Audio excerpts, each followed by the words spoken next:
Helmets are commonplace in cycling now, and the choice in any local bike shop can seem really bewildering. So to narrow down that choice, we're going to present you with 6 of our favourite performance cycling helmets. Now, performance helmets need to strive for low weight, excellent ventilation, comfort and increasingly aerodynamic concerns. The lightest modern helmets come at around 200 grams, which is light enough that you barely even notice they're there.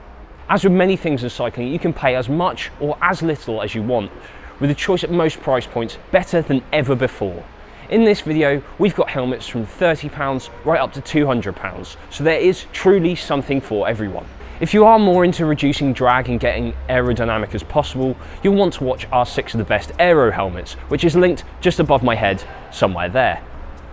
Metstrail, or Strail, no doubt you'll tell me which one's right in the comments below, strikes that balance between aerodynamics, cooling and comfort that makes you wonder whether you really need to spend any more on a polystyrene lid.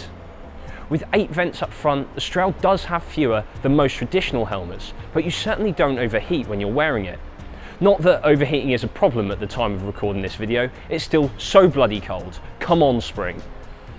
When speed is low and you're working pretty hard, like on a climb for instance, you will sweat, but with 20 vents it does a really good job of keeping your head well ventilated. And the pads soak up everything pretty well too. The fit is controlled by the Safety Duo Fit system, which is adjusted circumference-wise by a small dial with close increments to make sure everything is just right. You can also adjust the position vertically by 4 settings and flop your ponytail through if necessary. So, taking all this into account, the Metstrail looks to be a very competitive all-round package. The Laser Z1 isn't the newest helmet here, but it's long been a favourite here at road.cc. Our very own Big Dave still uses one today. The fit is really the Z1's major trump card. It's superior to just about every other high-end helmet on the market. That's down to the one-piece flexible nylon cradle of the retention system. It wraps around the entire head and evenly distributes pressure, avoiding hot spots. It's well ventilated with 31 vents that work exceptionally well in the heat of Tenerife and Mallorca, though it's not quite as airy as some of the other top-end helmets like the specialised PREVAIL. In typical British weather though, the supplied aeroshell cover can easily be clipped over the top of the helmet to block up those vents and keep you protected from those elements. In terms of weight, the Z1 comes in at 238 grams, 12 grams lighter than the KASK Protone and 34 grams heavier than the POC Octal. Nothing major and certainly not enough to be a deciding factor between the different helmets. So overall, it's a great helmet that provides maximum ventilation and a comfortable fit. We don't hesitate in recommending it to you. The synth was an instant hit when Giro released it a few years ago, and it still offers everything we look for in a performance helmet. Weighing just 223 grams, it's certainly not going to weigh you down, and the Rock-Lock retention system does a superb job of keeping it clamped comfortably to your head.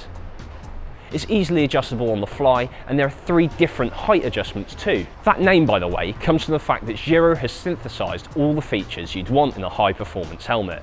A low weight, plenty of ventilation, a good fit, and aerodynamic efficiency. Now I bet you didn't know that before you started watching this video, hey? It's one of the new breed of light invented helmets with more than a passing nod towards aerodynamics. Its shape has been designed with aerodynamics in mind, with those perforated panels on the side of the helmet helping to reduce drag. Now, we can't validate any aero claims here at road.cc because the budget doesn't stretch as far as a wind tunnel, so you can either take them or leave them.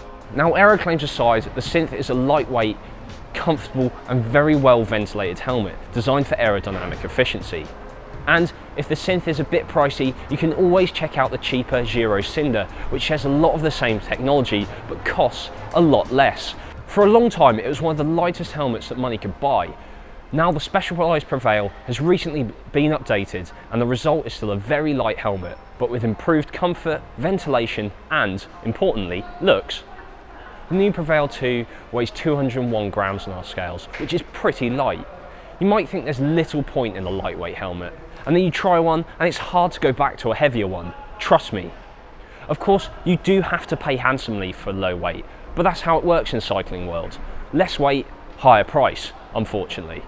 Ventilation was always a trump card of the original PREVAIL, and that's still the case with this new version, but marginally improved. Specialized has refined the shape and the position of the 35 vents with recessed channels across the top and a mega mouthport at the front. Inside is the familiar Mindset 2 retention system. A small rotary dial easily adjusts the fit, and you can make changes on the move. There's a good range of vertical adjustment too, with a number of markers to make sure you get that fit just right. A sleeker design has dramatically improved the appearance of the helmet. Venting and sweat management has been enhanced too, and all the good things of the original have been retained, making this one of the lightest, best fitting and most comfortable helmets in the high-end helmet market. At £40, this is the cheapest, or should that be most affordable, helmet in this video.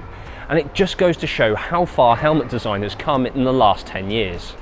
This one is light, comfortable and well constructed. There's actually a lot to like. This is a proper road lid with an in-mold construction where the outer shell is attached to the EPS foam during the moulding process, rather than being stuck or taped on afterwards. That makes the helmet look better and last much longer. The straps are fairly basic. There's no lock on the strap guides, so they sometimes move about, but they keep the helmet planted, and there's a generous padded bit for your chin, which doubles as a tidy for any extra strap that you have hanging about. But for 40 quid, you're getting what would normally cost you significantly more. It's a great value road helmet that's light, comfortable and well constructed. That said, the colour of this one is pretty nasty, but when that's one of the biggest gripes, you know it's a good helmet. KASK helmets are a lot more popular these days, thanks to the sponsorship of Team Sky.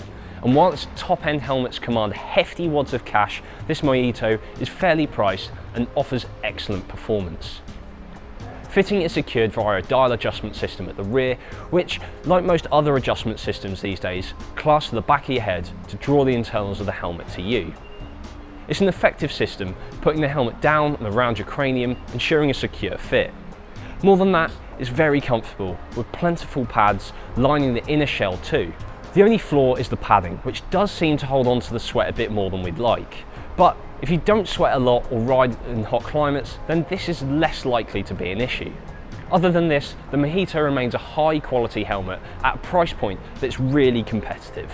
So there you go, 6 high-end performance helmets to suit all different kinds of budgets. If you like this video, then make sure to give it a thumbs up, and if you haven't already, hit that subscribe button to get all the video content here from road.cc. From me, Matt, and the rest of the road.cc team, I'll see you next week, and thanks for watching.